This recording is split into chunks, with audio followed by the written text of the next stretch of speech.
Hi, thanks for watching this presentation. We're talking about physical properties of cis thin films prepared by binary compounds for solar cells applications. Actually, thin film solar cells based on chalcopyrite, copper indium sulfide, and copper indium gallium selenium have increased their interest in the scientific community due to their potential for solar generation at low production cost. The highest efficiencies of cis-based solar cells has been achieved by co-evaporation or sputtering depositions under high vacuum conditions. However, these techniques involves high vacuum and requires expensive equipment, which leads to high manufacturing cost and makes large-scale production difficult. In this work, 16 films were deposited by the sequential deposition of copper sulfide and indium sulfide thin films by chemical bath deposition, and the structural, morphological, optical, and electrical properties were analyzed. Let's start with the experimental details.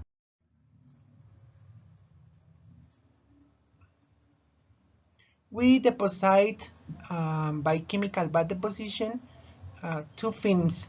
The first, indium sulfide with thiacetamide, indium chloride, and acetic acid, and then copper sulfide with ammonia fluoride, thiosulfide, ammonia, and copper chloride.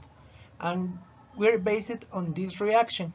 Copper sulfide plus indium sulfide equals copper indium sulfide. So after we deposit the thin films, we proceed to characterize them. First, we do X-ray diffraction, and here we present the X-ray diffraction spectra. On red, we can see the experimental spectra, and on blue, the modeled cis. And as we see, we have planes associated to cis, but also we have one peaks associated to copper sulfide, and another one's associated to the substrate. So we think we have a phase mixture to copper sulfide and the cis compound. And so we proceed to do Raman, and here we have the spectra. We have two configurations for the experimental. First, we deposit indium sulfide, and then we deposit, we add copper chloride salt to the bath, and then on the other hand, we deposit first copper sulfide, and then we deposit indium sulfide. And we see in this spectra the both configuration. In the blue one, we see that we have peak associated to the copper indium sulfide compound at 330, and in the other band we see a band associated to phase of copper sulfide, and in the red one we have only the copper indium sulfide band. So for this result, we think that it's better to first deposit indium sulfide, and then in the same bath add copper chloride salt. So we have this configuration, and then we do the other characterizations.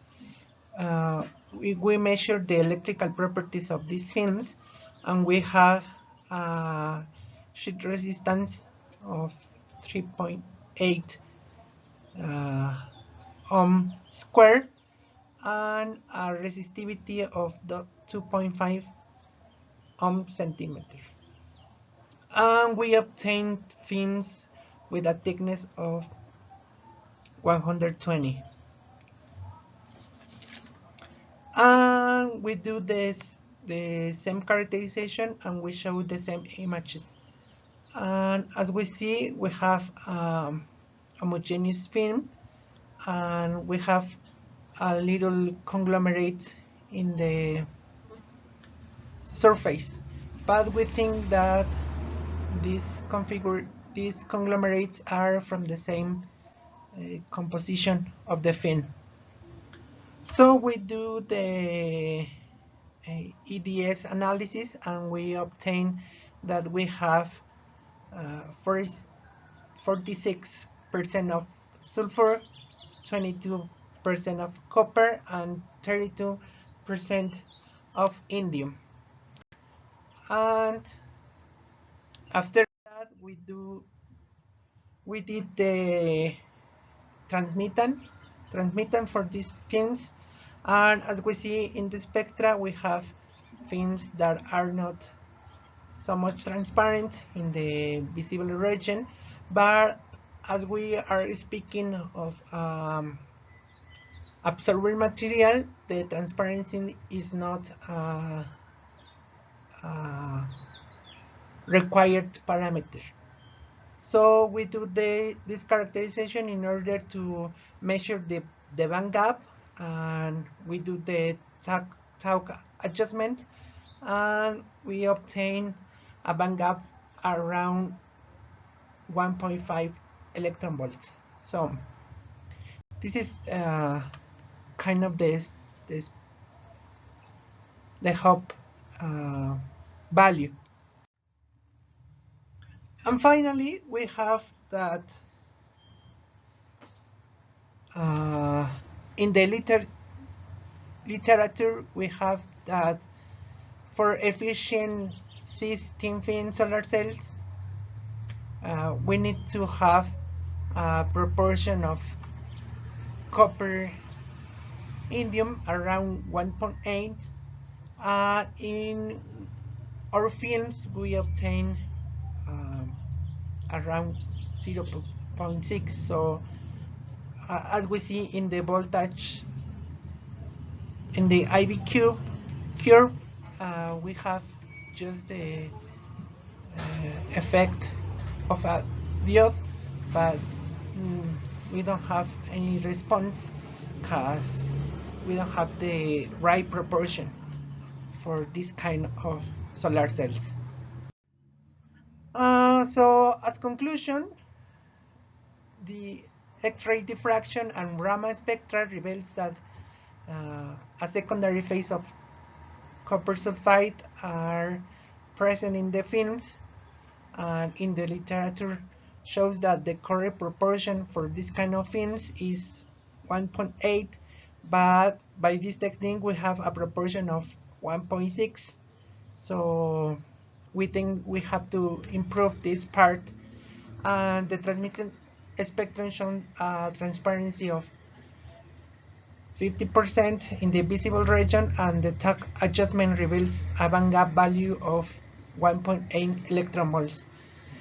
The thickness for absorbing material must be at least around 1 micrometer, but with this technique we only have 120 nanometers. So finally, the same image shows an homogeneous film. And this is all. Thank you for watching this presentation.